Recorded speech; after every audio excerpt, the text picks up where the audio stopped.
Pettling Jaya. Former Prime Minister Abdullah Ahmed Badawi has been credited with preventing turmoil following Barisan Nasional's disastrous outing in the 2008 general election, when the coalition lost its two-thirds parliamentary majority and control of 5 states.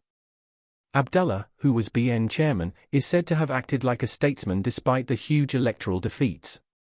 When Abdullah, known as Pak Lah, was informed of the loss, he smiled and told BN not to worry, according to Kalimullah Hassan, a former advisor who is quoted in the newly published second volume of Lim Kit Siang's biography.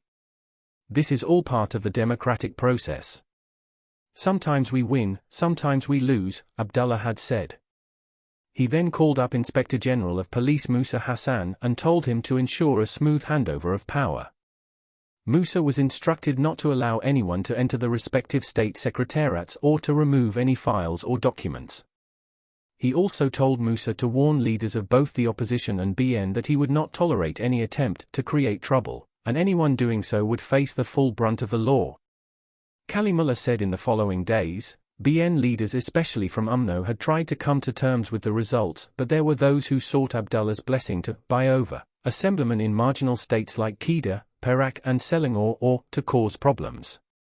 But he put his foot down, and wherever his gentle advice did not work, he warned that he would not hesitate to use the law on anyone who tried to subvert the democratic process.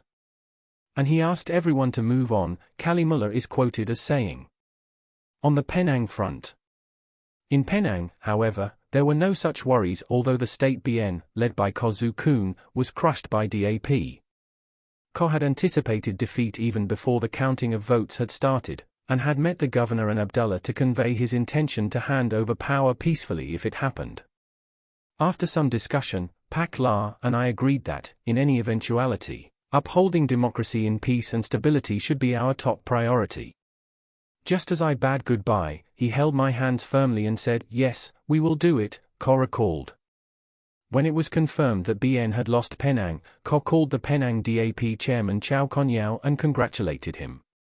At a press conference later, Ko conceded defeat and promised a smooth transition of power.